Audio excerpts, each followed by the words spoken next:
विनंती अशी आहे, कवी जेव्हा बोलतो मनातून तेव्हा त्याला नसतं हसायचं. कवी जेव्हा बोलतो मनातून तेव्हा त्याला नसतं हसायचं. कवी जेव्हा बोलतो मनातून तेव्हा आपण कवितेसारखं बसायचं. कारण कवी म्हणजे कवितेचा घट्ट घट्ट पीळ असतो आणि कवी म्हणजे भाषेच्या गालावरचा तीळ असतो. वा, असे हे भाषेच्या गालावरचे तीळ या ठिकाणी उपस्थित आहेत. तेव्हा जोरदार टाळ्यांनी आपण स्वागत करूयात. आणि मी कवी संमेलनाची सगळी सूत्रसंचालक निलेश चव्हाण यांच्याकडे सुपूर्द करतो की जेव्हा जेव्हा मी माईक हातात घेतो आणि नुसतं बोलायला सुरुवातच करणार की लोक आपोआप टाळ्या वाजवतात. ही परंपरा तुम्ही कायम ठेवली त्याबद्दल तुमचे आभार. रोज रोज टी व्हीवरती रेडिओवरती सारखं तेच भाषण ऐकून कंटाळलेल्या आणि म्हणून अशा सांस्कृतिक साहित्यिक कार्यक्रमाच्या शोधात असलेल्या सगळ्या औरंगाबाद रसिकांचे मी मनापासून स्वागत करतो. तुम्हाला सांगू का, खरं तर या शहरावरती आमचं खूप मनापासून प्रेम आहे. म्हणजे आम्ही सगळे कुठल्याही शहरात गेलो तर असंच सांगत असलो तरीसुद्धा या शहरावरती विशेष प्रेम आहे. ते यासाठी कारण औरंगाबादकर रसिक हा अतिशय जाणकार रसिक आहे. आणि कदम सर, मी तुम्हाला सांगतो, MGMचा महात्मा गांधी मिशनचा आणि यशवंतराव चव्हाण प्रतिष्ठानच्या कार्यक्रमाला येणारा जो रसिक आहे ना, तो अतिशय जाणकार आहे, धरती रसिक आहे. म्हणून त्याच्या संख्येवरती आपण जायचं नसतं. म्हणजे मी नेहमी सांगतो की त्या कोकणामध्ये रत्नागिरीत पेटीमध्ये आंबे घालून जसे निर्यात करतात ना, तसे इथले रसिक निर्यात केले पाहिजे. आणि लोकांना सांगितलं पाहिजे की बघा, ऐकणारे असे असतात. आपण काय नेहमीच पुण्याचं कौतुक करतो, काही अजूनही चहा करतायत, चहा पितायत, येऊ द्या पिऊ द्या व्यवस्थित. सध्या चहाला खूप महत्त्व प्राप्त झालेलं आहे. म्हणजे मी नेहमी म्हणतो की रामराज में दूध मिला था, कृष्णराज में घी, इस राज में चाय मिली है फूक फूक कर पी. त्याच्यामुळे ते असं सगळं आहे.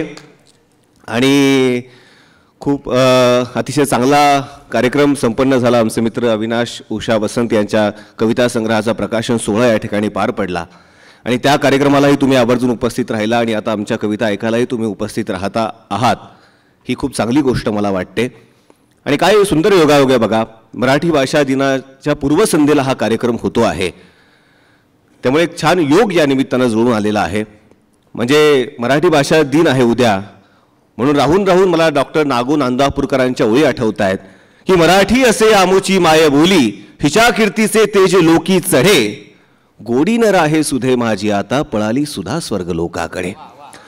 तोडा चिरा दुग्ध धाराच येती, नहे रक्त वाहे शरीरातुनी, माझी मराठी मराठाच मीही, असे शब्द येतील होत्यातुनी. अशी मराठीची थोरवी आहे. पण कालांतरानं का होईना काही सरमिसळ झाली आहे शब्दांची, पण ती आपण तितक्याच आनंदानं चांगल्या पद्धतीने स्वीकारली. आता मगाशी बोलताना मी बसलेलो होतो, अनेक लोक असं म्हटले की अरे जरा शब्द वेगळे वेगळे येत आहेत, उद्या मराठी भाषा दिन आहे, का इंग्लिश शब्द येत आहेत. म्हटलं आपल्या पुलंनी फार आधी सांगून ठेवलं आहे, मराठी ही कंपल्सरी पाहिजे. कारण आपल्या मदर टंगमधून आपले थॉट जितके क्लिअरली एक्सप्रेस करता येतात तितके फॉरेन लँग्वेजमधून करणं डिफिकल्ट जातं. इंग्लिश मस्ट बी ऑप्शनल, अशी सगळी परिस्थिती आहे. त्यामुळे मला नक्कीच खात्री आहे की तुम्ही आपली भाषासुद्धा, आणि सरांनीच लिहिलं आहे की आदरणीय पी विठ्ठल सरांचं पुस्तक आहे समकालीन कविता, यामध्ये सरांनी लिहिलं आहे की भाषेच्या कृत्रिम साच्यात आताची कविता अडकत नाही आहे. आणि मला वाटतं हेच सगळे कवी आहेत की ते भाषेच्या कृत्रिम साच्यातसुद्धा अडकत नाही आहेत. म्हणून मला आशा आहे की सगळ्या कवींना ऐकण्यासाठी तुम्ही उत्सुक आहात, सगळ्या कवींना तुम्ही ऐकणार आहातच. आता सूत्रसंचालक म्हणून मला थोडंफार बोलणं भाग आहे. नंतर लोक म्हणतील की सूत्रसंचालनाला याला कशाला बसवला आहे. लोक मला हेही विचारतात की सूत्रसंचालनाची आवश्यकता असतेच का, काय गरज आहे सूत्रसंचालकाची. म्हटलं बाबा, हा मला प्रश्न विचारतात तसं हा फमूंना सुद्धा विचारायचे. फमूंनी फार आधी याचं उत्तर देऊन ठेवलं आहे. फमू म्हणायचे, मला लोक विचारायचे सूत्रसंचालकाची गरज असतेच का फमू. फमू म्हणायचे हो असतेच. पण का बरं असते. त्याचं काय की सूत्रसंचालनाचे स्वतंत्र कार्यक्रम करता येत नाही, म्हणून सूत्रसंचालनाची आवश्यकता असते. आणि मला वाटतं त्यासाठीच आपण इथे सगळे बसलेलो आहोत. म्हणून मला सूत्रसंचालन करणं भाग आहे. आणि थोडंफार 19-20 होऊ शकतं कारण की माझ्यासमोर काही आता टेलिप्रॉम्प्टर नाही आहे. आणि टेलिप्रॉम्प्टर असलं म्हणजे काही चूक होत नाही असंही काही नाही आहे. मी माझ्याबद्दल बोलतोय बरं का, बाकी काही याला कुठलाही संदर्भ नाही आहे. आणि एक महत्त्वाची गोष्ट आजच्या दिवसाच्या पहिल्या कवीला आमंत्रित करण्यापूर्वी असं वाटते की जे आता सध्या देशामध्ये सुरू आहे, सगळ्या युक्रेन आणि रशियामधला जो वाद सुरू आहे, तेव्हा सर महात्मा गांधी मिशनमधून बोलताना मला इतका आनंद होतो या क्षणी की खरंच गांधींची आजही उद्याही किती आवश्यकता या देशाला आहे. आणि मला जे पुस्तक देण्यात आलेलं आहे आम्हाला, ते गांधी यांचं पुस्तक देण्यात आलेलं आहे. म्हणून गांधींची गरज फक्त भारताला नाही आहे, तर ती विश्वाला सुद्धा याच सांगण्याची आवश्यकता आहे. ते यासाठी कविवर्य ना. देशपांडेंनी फार आधी लिहून ठेवलं ते हे की माणूस होतो भेद, माणूस होतो रंग, माणूस होतो रंग, माणूस होतो भेद, माणूस होतो शस्त्र करीत जातो छेद. उतू येते नव्या पांढऱ्या वर्चस्वाची नांदी, माणूस होतो हिंसा तेव्हा येतो गांधी. माणूस होतो हिंसा तेव्हा येतो गांधी. म्हणून गांधींची आवश्यकता या देशाला आहे, ती या महात्मा गांधी मिशनमध्ये बसून मला सांगणं आवश्यक वाटतं. आपण लागलीच या कविता संमेलनाला सुरुवात करूया. मी आपल्यामध्ये उपस्थित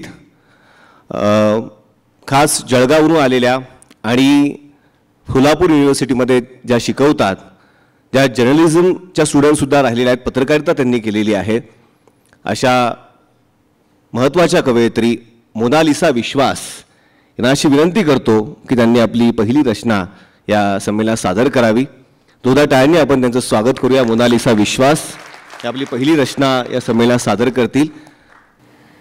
मला करायची आहे प्रतारणा माझ्याच विचारांशी, मला करायची आहे प्रतारणा माझ्याच विचारांशी, करायचा आहे व्यभिचार माझ्याच कृतींशी, करायचा आहे गुन्हा थिजलेल्या शरीराला संपवण्याचा. चल अचल सत्व निसत्व, नैतिक अनैतिक, होकार नकार, मूर्त अमूर्त, श्रद्धा अंधश्रद्धा, निष्क्रिय झालाय मेंदू. एक का तीन मला लावायचं आहे सोरट. संवेदनांचं वांझोटेपण आलंय, वेदनेला मिसकॅरेज झालंय भावनांचं, आणि सुकून गेलेत अश्रू नि अबॉर्शन केलंय अपेक्षांचं. क्या बात. आता गहाण ठेवायची आहे लिंगातली ताठरता, आता गहाण ठेवायची आहे लिंगातली ताठरता, पण प्रश्न तारण काय ठेवणार. सृजनत्वाचा विश्वास, नवनिर्मितीच गोठली आहे, नवे विचार नाही नि नवी कृतीही. श्वास निश्वास तेवढं सुरू असतं, चहूबाजू सारी गर्दी, पण दर्दी कोणी मिळत नाही. सरोगसीने का होईना आता मला बाप व्हायचंय, सरोगसीने का होईना आता मला बाप व्हायचंय. भाड्याच्या गर्भात विचारांचं वीर्य सांडायचंय. क्या बात. मी करतोय प्रयत्न, मी करतोय प्रयत्न विचारांच्या सृजनाचा, मी करतोय प्रयत्न विचारांच्या सृजनाचा. त्यासाठी या शंड देहाला आता मी संपवणार आहे. जाणीवेतून नेणिवेचा प्रवास माझा मीच करणार आहे, माझा मीच करणार आहे. मोनालिसा विश्वास यांची कविता ऐकल्यानंतर डॉक्टर खलील जिब्रान यांचं वाक्य आठवलं. ते म्हणतात की दोन स्त्रिया जेव्हा आपसात बोलतात ना, तेव्हा ते काहीच बोलत नसतात. दोन स्त्रिया जेव्हा आपसात बोलतात तेव्हा ते काहीच बोलत नसतात, पण एक स्त्री जेव्हा समोर येऊन बोलते तेव्हा समस्त जीवनाला ती प्रकट करते. ही कवितेची ताकद आहे. आणि हा वारसा आपल्याला बहिणाबहीणपासून मिळाला आहे. अनेक कवयित्रींनी लिखाण केलं आणि त्याच परंपरेत ती परंपरा पुढे घेऊन जाणाऱ्या सगळ्या कवयित्री या ठिकाणी उपस्थित आहेत, कवी उपस्थित आहेत. ती परंपरा आपल्याला पुढे न्यायची आहे. आणि आशा आहे की तुम्हाला या सगळ्या कवींना ऐकायला मिळतं आहे. मराठी भाषा दिनाच्या पूर्वसंध्येला महात्मा गांधी मिशनतर्फे आणि यशवंतराव चव्हाण प्रतिष्ठानतर्फे हा कार्यक्रम या ठिकाणी आयोजित करण्यात आलेला आहे. ही खूप चांगली गोष्ट मला वाटते. म्हणजे इंदिरा संतांना एकदा विचारण्यात आलं की इंदिराबाई, म्हणजे कवितेचं कवीचं आणि कवितेचं नातं काय असतं. त्यासाठी मी हे सांगतोय की इंदिराबाईंना विचारलं की इंदिराबाई, तुम्हाला कवितेनं काय दिलं हो. इंदिराबाई म्हणाल्या, मला कवितेनं मानसन्मान दिला, रसिक वाचकांचं प्रेम दिलं, पारितोषिकं दिली, अनेक बक्षिसं दिली, मला कवितेनं खूप काय दिला. लागलीच मुलाखतकारानं दुसरा प्रश्न विचारला, मग इंदिराबाई आता सांगा तुम्ही कवितेला काय दिलं. क्षणाचाही विचार न करता इंदिराबाई म्हणाल्या, मी कवितेला माझं सारं आयुष्य दिलं. मला वाटतं जेव्हा आपण कवितेला आयुष्य देतो ना, तेव्हा त्या ताकदीची आणि अतिशय महत्त्वाची वास्तववादी कविता आकाराला येत असते. त्यामुळे त्या भूमिकेतून, त्या परंपरेतून लिहिणारे हे सगळे कवी आहेत. आपल्यामध्ये उपस्थित जो मूळचा सोयगावचा आहे पण सध्या देहूला असतो, देहूला तो प्रॅक्टिस करतो आहे, असा आमचा मित्र डॉक्टर स्वप्नील चौधरी याला मी आता बोलवणार आहे. त्याच्याबद्दल विशेष सांगायचं म्हणजे त्याचं जरा चालढकल चालू होती, येऊ की नाही येऊ कार्यक्रमाला. मला तो म्हटला की जरा जमत नाही आहे, थोडंफार पुढे मागे होऊ शकतं. मग त्याला निलेश राऊतांचा फोन गेला. आयुष्यात आपल्या कृतीला नैतिक अधिष्ठान असावं, ते ज्या विचारांचं असावं, ते या देशाचे राष्ट्रपिता महात्मा गांधी माझ्या वैयक्तिक आयुष्यात ज्यांच्या विचारांना आदर्श मानतो असे यशवंतराव चव्हाण साहेब, आणि याच दोघांच्या नावाने एकत्र असणाऱ्या कार्यक्रमामध्ये कविता सादर करण्याचा योग ज्या आयोजकांमुळे आला त्यांचे सर्वात प्रथम मी मनापासून आभार मानतो. आज ज्यांच्या कविता संग्रहाचं प्रकाशन झालं, जो बऱ्याच ठिकाणी कविता संग्रह आधीच पोहोचलेला होता, हिनवलेल्या कविता, आणि या हिनवलेल्या कवितांच्या कार्यक्रमाच्या नंतर तुमच्यासमोर कविता सादर करण्यासाठी आलेले हे सगळे हिनवलेले कवी, आणि गर्दी कमी असली की त्यांना दर्दी आपण म्हणतो, पण तसं इथं नाही आहे, खरंच दर्दी आहेत सगळेजण. वा. आणि मी पेशानं डॉक्टर असलो तरी कविता लिहितो, आणि औरंगाबादमध्ये आलो, माझा जिल्हा असला तरी फार कमी वेळा येणं होतं, आणि मग इथे आलं की दंगल कविता म्हणावं असा आग्रह बऱ्याच वेळा म्हणतो, आणि तीच कविता मी तुमच्यासमोर सादर करणार आहे. आज सरांनीही आता मगाशी बोलताना सांगितलं की जे युद्धाची परिस्थिती या ठिकाणी चालू आहे, ही युद्धाची परिस्थिती येत असताना आम्हाला नेहमी गांधीच आठवतात, गांधींचे अहिंसेचे विचारच आठवतात, तथागतांचेच विचार आठवतात. तोच विचार या कवितेतनं मांडण्याचा प्रयत्न करतो आहे. कवितेचं नाव चल दंगल समजून घेऊ. कविता आवडली तर तुम्ही टाळ्या बिलकुल वाजवू नका, वाह वाह काय छान कविता म्हटली असं बिलकुल म्हणू नका. हे यासाठीच सांगतोय, टाळ्या वाजवून कौतुक करून कविता वाहवा करण्याचे दिवस आता नाही आहेत, तर हा कवितेतला विचार 4 घरात जाऊन सांगण्याचे विचार आहेत. त्यामुळे तुमची जबाबदारी आहे, कविता आवडली तर नक्कीच त्यातला विचार 4 ठिकाणी जाऊन तुम्ही सांगण्याचा प्रयत्न करा. कविता सादर करतोय, कवितेचं नाव चल दंगल समजून घेऊ. आदेश आले, अफवा आल्या, रंगीबिरंगी झेंडे आले, दगडासोबत धोंडे आले, कळपा कळपानं गेंडे आले.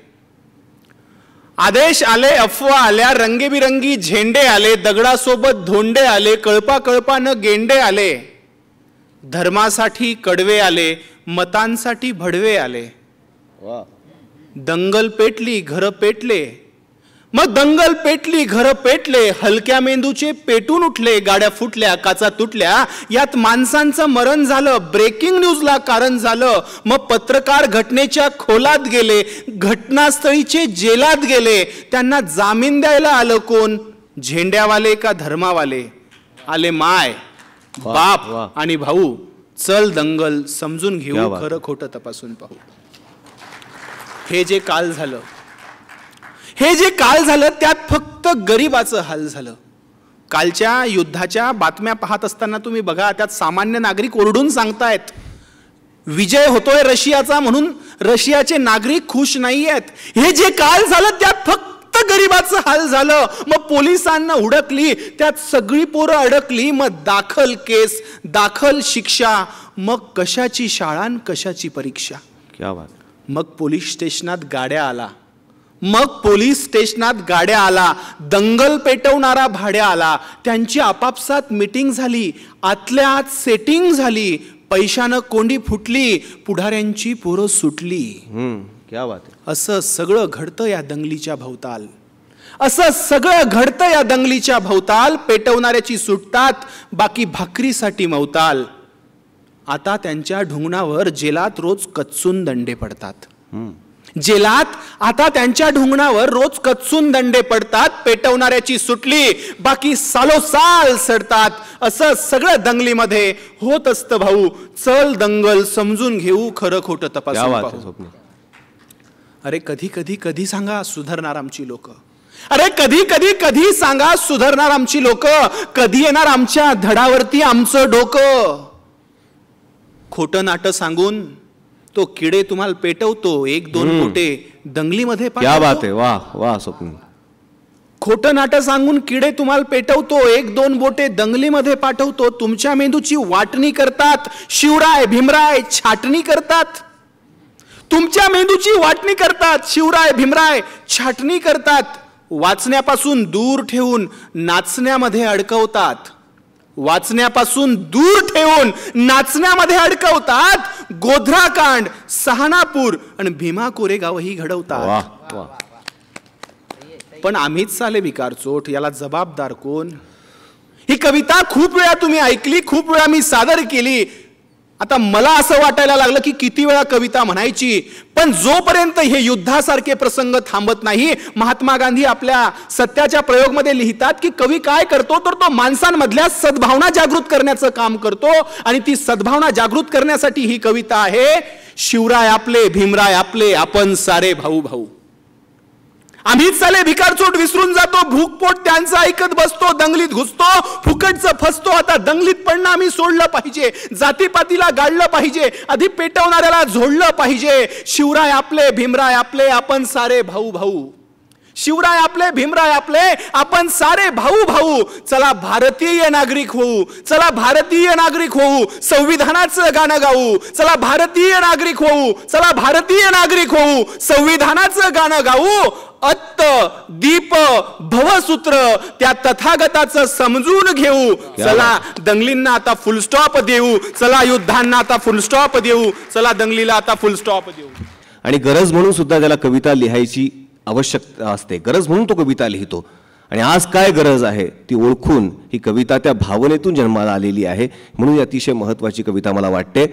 म्हणजे जर्मनमध्ये एका कवीनं हिटलर विरुद्ध कविता लिहिली आणि त्याला जेलमध्ये टाकण्यात आलं. तेव्हा 3 वर्षाच्या मुलीनं, त्याच्या 3 वर्षाच्या मुलीनं आईला प्रश्न विचारला, आई माझ्या वडिलांना का अटक केली आहे? आई म्हटली, तुझ्या वडिलांनी हिटलर विरुद्ध कविता लिहिली आहे म्हणून त्यांना अटक करण्यात आली आहे. पोरगी म्हटली, माझ्या वडिलांनी जर हिटलर विरुद्ध कविता लिहिली होती तर त्याने सुद्धा त्यांच्या विरुद्ध कविता लिहायला पाहिजे होती. आई म्हटली, त्याला लिहिता आलं असतं तर त्याने इतका खून खराबा केला असता का? तेव्हा लिहिणं किती महत्त्वाचं आहे आणि आपली भूमिका व्यक्त करणं किती महत्त्वाचं आहे हे तिकडे जर्मनीचं होतं बरं का. इथलं काही संबंध नाही आहे. मला इकडचं काहीच बोलायचं नाही आज. आणि सगळ्यात महत्त्वाची गोष्ट यासाठी आहे की तो संवाद असला पाहिजे. म्हणजे जर माझ्या विरुद्ध कवी कविता लिहितोय आणि कवी राज्यकर्त्यांना जागृत करतोय, त्यांना सुनावतो आहे, तर ती भूमिका कवीची आहे ती त्यांना पार पाडली पाहिजे. आणि राज्यकर्त्यांची काय भूमिका असते ती सुद्धा समजून घेण्याची आवश्यकता आहे. काय परंपरा आपल्याला लाभली होती. म्हणजे लाल किल्ल्यावरती ज्यावेळेस कवी संमेलन होतं त्यावेळेस पंडित नेहरू त्याचे उद्घाटक होते. पंडित नेहरू उद्घाटनासाठी चालले आहेत, त्यांच्या मागे राष्ट्रकवी रामधारी सिंग दिनकर चालले आहेत. पायऱ्या चढता चढता नेहरूंचा तोल गेला, नेहरू पडायला आले. मागे असलेल्या दिनकरांनी त्यांना सावरलं. त्यावेळेस नेहरू त्यांना असं म्हणाले की बरं झालं दिनकरजी तुम्ही होतात, नाही तर मी पडलोच असतो. तेव्हा दिनकर असं म्हणाले, त्यात काय, जेव्हा जेव्हा राज्यकर्ते डगमगतात तेव्हा तेव्हा साहित्यच त्याला आधार देतं. मला वाटतं ही कवीची भूमिका असते. त्या भूमिकेतून आपण लिहायचं असतं आणि त्याच भूमिकेतून आलेली ही कविता जी स्वप्नीलला आपल्यासमोर सादर केली. आणि तुम्ही सगळे त्या कवितेचा सन्मान करणारे सगळे रसिक आहात. आणि म्हणून मला असं सारखं वाटतं की तुम्ही व्यवस्थितपणे ऐकताय, असंच ऐकत राहा. तुमची दादही अपेक्षित आहे, डोळ्यांची दाद अपेक्षित आहे, टाळ्यांची दाद अपेक्षित आहे. कारण दाद हीच तर आमच्या सगळ्यांची जायदाद आहे ना. कवीची जायदाद काय दुसरी, तर दाद हीच त्याची जायदाद आहे. म्हणून तुमचं महत्त्व आमच्यासाठी विशेष आहे. यानंतर आज ज्यांच्या कविता संग्रहासाठी म्हणून आपण इकडे सगळे जमलेलो आहोत, कविता या हिणवलेल्या, म्हणजे पटेलीसारखी कादंबरी त्यांनी लिहिली आणि नंतर कविता या हिणवलेल्या हा अतिशय महत्त्वाचा मराठी साहित्यातला काव्यसंग्रह त्यांनी आपल्याला दिलेला आहे. असे अविनाश उषा वसंत जे आपल्यामध्ये उपस्थित आहेत, त्यांची कविता ऐकायला आपण सगळे उत्सुक आहोत. मी त्यांना अशी विनंती करतो की त्यांनी आपली रचना सादर करावी. अविनाश उषा वसंत. आणि त्यांच्या पुस्तकामध्ये हे शब्द जरी असले ना तर ते अनुभवातून उमटलेले शब्द आहेत. अविनाशजी राहून राहून मला विनोबांचं वाक्य आठवतं आहे की शब्द हे पुस्तकात असतात पण त्याचा अर्थ आयुष्यात असतो. मला वाटतं ते आयुष्याचा अर्थ या कवितेतून मांडणारा कवी अविनाश उषा वसंत. जोरदार टाळ्यांनी आपण त्याचं स्वागत करूया. धन्यवाद निलेश. आपण ज्या पद्धतीने इथे सर्वांशी ओळख करून देत आहेत, ह्या साहित्याबद्दल आणि भाषेबद्दल ज्या गोष्टी सांगतायत त्या खरंच अमूल्य आहेत. आणि आज आपल्या समोर आदरणीय कदम सर आहेत आणि सर्व विचारमंचावरचे सगळे जे कवी आहेत त्यांच्या सगळ्यांचे मी आभार व्यक्त करतो आणि एक माझी कविता ऐकवतो. स्वप्न. माझ्या कवितेलाही मी काही बाई सांगत नाही, माझ्या कवितेलाही मी काही बाई सांगत नाही. खळखळ न करता खळ चिटकवली अंगाला, पण डास काय चिकटत नाही. रक्ताभिसरणाचे प्रयोग तिथेच थांबतात. तृष्णेच्या हृदयाला सापडत नाही हात, चसक्याचे पित्त पसरते अंगभर.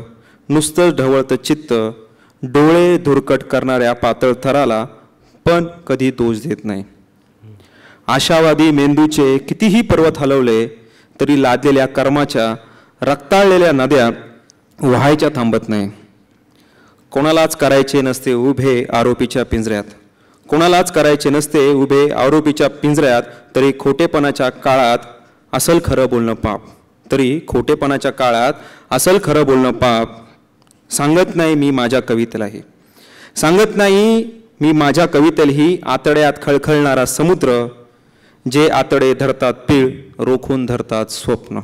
जे आतडे धरतात पीळ रोखून धरतात स्वप्न. धन्यवाद. क्या बात आहे. म्हणून म्हटलं की माणूसपणाच्या जवळ जाणारी ही कविता आहे, जी आपल्या सभोवतालच्या माणसांचं चित्र आपल्या कविता या हिणवलेल्या या पुस्तकामध्ये अविनाश उषा वसंत यांनी मांडलेलं आहे. म्हणून कवी काय करतो, तर कवी माणूसपणाच्या जवळच जात असतो आणि तीच प्रक्रिया सगळी कवितेच्या माध्यमातून कवी करत आलेला आहे. आणि म्हणून तुम्ही सगळे त्यांना ऐकायला येतात की काय माणसांचं चित्र कवीनं कवितेमधून उभं केलेलं आहे. म्हणजे पाडगावकरांना ज्यावेळेस साहित्य अकादमीचा पुरस्कार प्राप्त झाला त्यावेळेस पाडगावकरांनी भाषण केलं आणि त्या भाषणामध्ये पाडगावकर असं म्हणाले की 4 मुलांना आपल्या बापानं प्रश्न विचारला, तुला काय व्हायचं आहे? पहिला मुलगा म्हणाला मला डॉक्टर व्हायचं आहे, दुसरा म्हणाला मला सेनाधिकारी व्हायचं आहे, तिसरा म्हणाला मला वकील व्हायचं आहे, चौथा गप्पच होता. तो म्हणाला, बाप म्हणाला अरे तुला काय व्हायचं आहे? पोरगा म्हणाला मला समजून घ्यायचं आहे. बाप म्हणाला अरे काय समजून घ्यायचं आहे? तो म्हणाला मला माणूस समजून घ्यायचा आहे. माणूस हसतो म्हणजे काय, तो रडतो म्हणजे काय, ज्या यशाच्या मागे तो छाती घुटेपर्यंत धावत असतो त्या यशाचा नेमका अर्थ काय, माणूस दुःखी होतो म्हणजे काय, मोहात पडतो म्हणजे काय, मृत्यूचा अर्थ काय, हे सगळं मला समजून घ्यायचं आहे. पाडगावकर असं म्हणाले, कविता कशासाठी या प्रश्नाचं उत्तर त्या चौथ्या मुलानं दिलेल्या उत्तरात आहे. मलाही माणूस समजून घ्यायचा आहे आणि माणसावर प्रेम करत माणसाचं गाणं मला गायचं आहे. मला वाटतं हे माणसाचं गाणं आणि माणूसपणाच्या जवळ जाणारी कविता लिहिणं आजच्या घडीला का महत्त्वाचं आहे हे अविनाश उषा वसंत यांच्या कवितेकडे पाहून आपल्याला लक्षात येतं. यानंतर मुंबईहूनच आपल्यामध्ये उपस्थित असलेल्या आणि पत्रकारिता करत असलेल्या न्यूज 18 लोकमत या चॅनलमध्ये त्या काम करत आहेत, वृत्तनिवेदिका म्हणूनही त्यांनी काम केलेलं आहे. अशा नव्या पिढीच्या प्रसिद्ध कवयित्री यामिनी दळवी यांना मी मंचावरती आमंत्रित करतो की त्यांनी आपली रचना सादर करावी. जोरदार टाळ्यांनी आपण त्यांचं स्वागत करूया. यामिनी दळवी.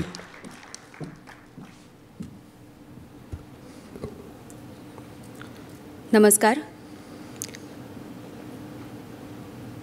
सगळ्यात आधी मला इथे बोलवल्याबद्दल तुम्हा सगळ्यांचे मनपूर्वक आभार आणि तुम्हा सगळ्यांचं पुन्हा एकदा मनपूर्वक स्वागत. निलेशने आता ओळख करून दिली की पत्रकार आहे, त्यामुळे गेल्या 3-4 दिवसात जे आम्ही सतत बघतोय ते इतकं विदारक आणि इतकं अंगावर आणणारं चित्र आहे की म्हणजे मला असं वाटतं की त्या दोन्ही देशातल्या माणसांना जर कविता खरंच कळली असती तर त्यांनी कधीच युद्ध केलं नसतं. आणि या क्षणाला युद्ध नको बुद्ध हवा असं म्हणण्याची खरंच गरज आहे. आणि आज ज्या सभागृहात मी बोलते तिथे आपसुकच गांधीजींचं नाव अत्यंत अग्रस्थानी आहे आणि रेखाताईंनी मला विनंती केली की गांधीजींचीच कविता म्हणावी. गांधीजींचं अहिंसेचं तत्त्वज्ञान खरं तर किती महत्त्वाचं आहे हे आपल्याला ह्या क्षणाला कळतं. पत्रकारितेच्या क्षेत्रात आलेले अनुभव आणि जे काही बघतेय त्यातून सुचलेली ही कविता. हल्ली गांधी म्हटलं की आमची जाम गोची होते बाबू. हल्ली गांधी म्हटलं की आमची जाम गोची होते बापू. नाही म्हणजे तुमचा चेहरा आहे हो लक्षात, नाही म्हणजे तुमचा चेहरा आहे हो लक्षात, पण डोळ्यांसमोर इतके गांधी झालेत की त्यातून तुम्हाला लक्षात ठेवणं जरा अवघड जाते. क्या बात. बापू, तुमची अहिंसा वगैरे सगळं आउटडेटेड झालंय आता. बापू, तुमची अहिंसा वगैरे सगळं आउटडेटेड झालंय आता. गल्लीपासून दिल्लीपर्यंत आम्ही पेटवतो आहोत माणसांच्या होळ्या. गल्लीपासून दिल्लीपर्यंत आम्ही पेटवतो आहोत माणसांच्या होळ्या आणि जाळतो आहोत धर्माची लाकडं. ह्यालाच तर हल्ली देशभक्ती म्हणतात बापू. क्या बात. ह्यालाच तर हल्ली देशभक्ती म्हणतात बापू. बापू, तुमच्या वस्तूंचं आम्ही प्रचंड मार्केटिंग सुरू केलंय. बापू, तुमच्या वस्तूंचं आम्ही प्रचंड मार्केटिंग सुरू केलंय. स्वच्छ भारत अभियानाच्या फ्लेक्सवर तुमच्या चष्म्याचा फोटो छापण्यापासून ते भारतात आलेल्या पाहुण्याला तुमच्या चरख्यावर बसून सूत कातायला लावेपर्यंत जमेल तसं आम्ही तुम्हाला आठवत असतो बापू. जमेल तसं आम्ही तुम्हाला आठवत असतो बापू. कसं आहे बापू, तुमचा काळ वेगळा, आताचा वेगळा. कसं आहे बापू, तुमचा काळ वेगळा, आताचा वेगळा. आधी कसं साधा सुधा पंचा नेसून उपोषणाला बसलेलं चालायचं. आधी कसं साधा सुधा पंचा नेसून उपोषणाला बसलेलं चालायचं. पण आता गांधी टोप्यांशिवाय उपोषण होत नाहीत. क्या बात. पण आता गांधी टोप्यांशिवाय उपोषण होत नाहीत. आणि मग शेवटी मजबुरी का नाम गांधी असं म्हणत आम्हीही त्याच्याकडे कानाडोळा करतो. बापू, तसं आम्ही आमच्या सोयीनुसार तुमचं नाव वापरतो म्हणा. बापू, तसं आम्ही आमच्या सोयीनुसार तुमचं नाव वापरतो म्हणा. म्हणजे कसं ब्रँडेड पण वाटतं आणि चिलखतासारखं सुरक्षितही. क्या बात. म्हणजे कसं ब्रँडेडही वाटतं आणि चिलखतासारखं सुरक्षितही. बस आता एक करा बापू, की वर्षानुवर्ष धूळ खात अडकवलेल्या त्या सरकारी कचेरीतल्या फोटो फ्रेमची काच जरा पुसून घ्या. वा वा वा. की वर्षानुवर्ष धूळ खात अडकवलेल्या त्या सरकारी कचेरीतल्या फोटो फ्रेमची काच जरा पुसून घ्या. म्हणजे कसं तुम्हालाही सगळं लख्ख दिसायला लागेल. कारण आताच्या जमान्यात तुमची फोटो फ्रेम उतरवायला आणि एखाद्या वेगळ्या रंगाची अडकवायला काही फार वेळ लागणार नाही. काही फार वेळ लागणार नाही. थँक्यू. क्या बात है. मुंबईच्याच कवयित्री रत्नमाला शिंदेंच्या ओळी मला आठवल्या की माझ्या वयाप्रमाणे लिहिताच येत नाही, इतका तरुण आहे काळोख भोवताली. म्हणजे आपल्या वयाप्रमाणे हे कवी लिहावेत, म्हणजे त्यांच्या वयानुसार त्यांची जी विचार करण्याची पातळी आहे ती किती वरची आहे यावरून तुम्ही विचार करू शकतात की जे कवी बसलेले आहेत ते तरुण पिढीचं प्रतिनिधित्व करत असले तरीसुद्धा त्यांना त्यांचा जो विचार आहे तो कवितेच्या दृष्टीनं आणि सगळ्या सामाजिक या कोलाहलाच्या दृष्टीनं किती महत्त्वाचा आहे याची परिस्थिती तुम्हाला आली असेल. तुमचा प्रतिसाद आम्हाला हवा आहे, तो मिळतोही आहे. तुम्ही छान पद्धतीनं कविता ऐकतायत. म्हणजे मला तर नवलच वाटतं की राहून राहून नेहमी MGMमध्ये कविता संमेलनाचे कार्यक्रम घेतले जातात. म्हणजे कवितेवरतीही प्रेम करणारे सर आहेत, मॅडम आहेत, सगळा इथला स्टाफ आहे. पमू नेहमी म्हणतात की लोकांना मासे हवे असतात पण माशांचा वास नको असतो. लोकांना मासे हवे असतात पण माशांचा वास नको असतो. लोकांना कविता हवी असते पण कवींचा सहवास नको असतो. मला असं वाटतं की हे अपवाद आहे. इथं कविताही हवी आहे आणि कवींचा सहवास सुद्धा हवा आहे. ही महत्त्वाची गोष्ट मला वाटते. त्यामुळे हे नमूद करणं यासाठी महत्त्वाचं आहे. नाहीतरी कवीचं आयुष्य हे सोपं असतं ते यासाठी की एक जरी अस्सल कविता लिहिली तरी मरायची मुभा असते. पण कवीचं आयुष्य अवघड असतं यासाठी की शेवटच्या श्वासापर्यंत असं काही लिहिल्याची खात्री नसते. ही कविता आहे, हे कवीचं लिहिणं आहे. त्यांचं भाषण तुम्ही ऐकलं आधी. अविनाश उषा वसंत यांच्या कवितेवर त्या बोलल्या. त्या सामाजिक कार्यकर्त्यासुद्धा आहे आणि ताकदीचं लिखाण सध्या करता आहेत. अशा खानदेशमधून आलेल्या कवयित्री शमीभा पाटील यांना मी विनंती करतो की त्यांनी आपली रचना सादर करावी. बहिणाबाईंच्या खानदेशमधून त्या आलेल्या आहेत. त्या बहिणाबाई असं म्हणतात शमीभाजी की अरे घरोटा घरोटा तुझ्यातून पडे पिठी, तसं तसं माझं गाणं पोटातून येतं ओठी. तसं तसं माझं गाणं पोटातून येतं ओठी. शमीभा पाटील. निवेदक जसं म्हणालेत, सूत्रसंचालकांनी म्हटलं, बहिणाबाई म्हणते की बहिणाबाईची गाणी मुळातच गोड होती, मला गोड लिहिता येत नाही, हा माझा दोष आहे असं म्हटलं तरी चालेल. हां, मी तिखट लिहिते, तिखट बोलते आणि स्पष्ट वागते. सध्या तिखटाचीच आवश्यकता आहे. हां, आणि त्यातल्या त्यात माझ्यावर असलेला जो प्रभाव आहे तो ग्रेसचा आणि नाम्याचा आहे. म्हणजे मी ढसाळला नाम्याच म्हणते एकेरी. हां, कारण मी त्याला माझा एकेरी बॉयफ्रेंड म्हणते, आता तो हाय नसला तरी. हां, आणि म्हणून मग नाम्यावर लिहिलेल्या 4 कविता, ज्याला नामदेव चतुष्टय असं मी म्हणते, त्यातली कविता सादर करते. नामदेवा, कशाला खपल्या काढत बसलास रे, जखमेची सल होतीच की आतल्या ओलाव्याने ठसठसत, आणि तू वर फुंकर घालायचे सोडून अजून खोल करून गेलास, व्रण उमटलाय काळा ठिक्कर. ते समता, लोकशाही, स्वातंत्र्याची हळद लिंपून पिवळं फट्ट केलंय आम्ही जखमेचं आवरण. सोनेरी मुलामा दिल्यागत आतवर गंजलेलं, तुझ्या गोलपिठ्यात पोटासाठी पासलं फेडणारी स्वातंत्र्य देवता भर चौकात नागवी केली जाते. तुझ्या डोळ्यादखत झालीच होती ना तिच्या समतेच्या झंपराची चिंधी चिंधी, जेव्हा रमाबाई नगर जळालं. अरे हो, तत्पूर्वी तिला नागवी केली होती ना राम जन्मभूमीच्या संस्कृतीच्या रक्षकांच्या झुंडींनी. ती धावत बेफाम निघाली होती अब्रूची जानकीय वल्कल घेऊन, आणि मग तिला परत एकदा गाठलं गोध्राच्या डब्यातून निघालेल्या धुराळानं. पार धुसफसत राख रांगोळी होईपर्यंत करपून निघाली. तिथेही समाधान झालं नाही रे नाम्या, तिथेही समाधान झालं नाही रे दांभिकांचं. आणि मग ज्या गर्भात ती लपली त्या बुरख्याआड तिथं पण तिला त्रिशूळावर घेऊन नाचवली, भागवली. तिचे बोचकलेले स्तन व रक्तबंबाळ योनी खैरलांजीत निपचित सापडली. मुस्कट दाबी करत भैयालाल राहिला न्याय नावाच्या आंधळ्या देवतेच्या दारात, व तिथेच योनीतला रक्तबंबाळ बांबू तिरडीला लागेपर्यंत लागला न्यायाच्या प्रतीक्षेत. पण तरीही देवाची अवलाद होतीच वळवळत. मग कोपर्डीत आली पिलावळ. रुपडं पालटलं होतं तिनं, तरी ती शोषणाची होती पाईक.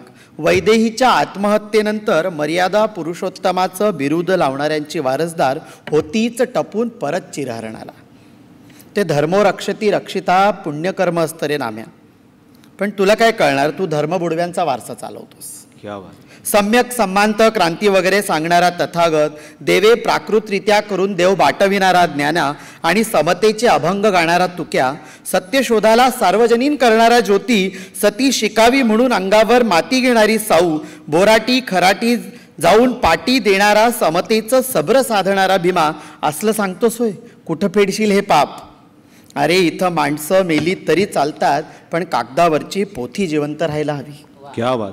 यम वैदिका मंत्रदृश्य पुराणा, तेच ना तुला कळलं कसं नाही. आणि म्हणूनच समष्टीचा संगर अपुरा पडलाय. आणि आता तर विचारायचंच नको, अंगावर काटा येतो बोथट झालेला.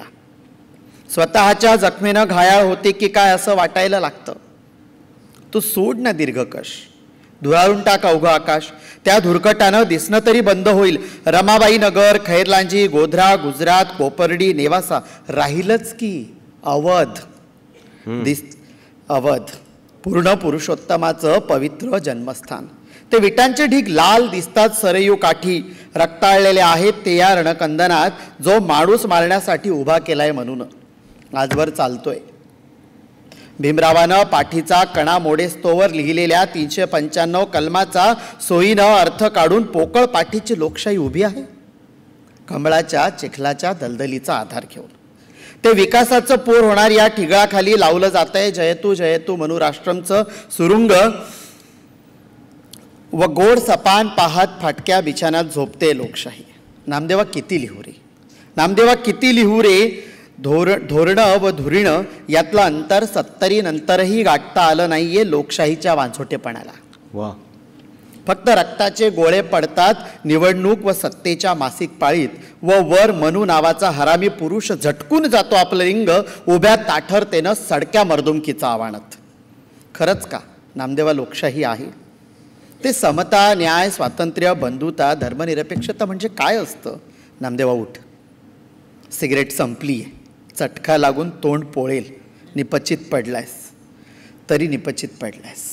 उठ नामदेवा, गांडू बगीच्यात रानगवताचं खाजरं तण मास्तय, पाऊस पडण्याआधी जाळून टाक सगळं. पण तरीही मातीतलं बिवारं तग धरतंच की. काय करू नामदेवा, सांग ना नाम्या, सांग ना नामदेवा. थँक्यू. नामदेव ढसाळांची ही अधोरेखित करणारी कविता शमीबा पाटील यांनी सादर केली आणि ते सगळं चित्रच आपल्यासमोर उभं राहिलं. मनमोहन नातू म्हणाले होते ते काही उगाच नाही की शव हे कवीचे जाळू नका हो, जन्मभरी तो जळतची होता, फुले त्यावरी उधवू नका हो, जन्मभरी तो फुलतची होता. हे कवीचं आयुष्य आहे आणि ते आयुष्य, ते सगळं चित्र जेव्हा शमीबा पाटील यांनी आपल्यासमोर मांडलं तेव्हा ते सगळं डोळ्यासमोर आपल्या उभं राहिलं, ते जगणं डोळ्यासमोर उभं राहिलं, त्यांचे विचार डोळ्यासमोर उभं राहिले. यानंतर हे असंच कवी संमेलन पुढे घेऊन जाण्यासाठी आपल्यामध्ये उपस्थित आपला कविमित्र धसू जाधव, धम्मपाल जाधव, अतिशय वजनदार असा कवी आहे. मी शब्दांच्या वजनाबद्दल बोलतो आहे.